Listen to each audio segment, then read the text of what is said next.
Kwa majina naitwa Pascal Egera Sanzu, natokea shule ya Mwenge, ni mchezaji wa timu ya shule ya msingi Mwenge. Tunajiandaa na michezo mtashimba, ndio tumeanza hivi, kwa tunacheza kuunda timu ya wilaya.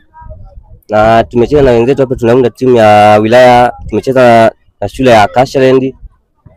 Na ulikuwa mchezo mzuri, tumecheza mwanzoni tumeingia tumepanic, lakini mwishoni tumekaa tumetulia, tukacheza mpira mzuri, tukacheza pasi kaonekana, tukafunga magoli mengi, tumefunga 6-0. Kwa sababu tumetumia uwezo wetu wa kutulia na tukacheza mpira mzuri. Mwisho matokeo ndo haya hapa. Okay, wewe kama captain. Naam. Umeionaje mechi ya leo?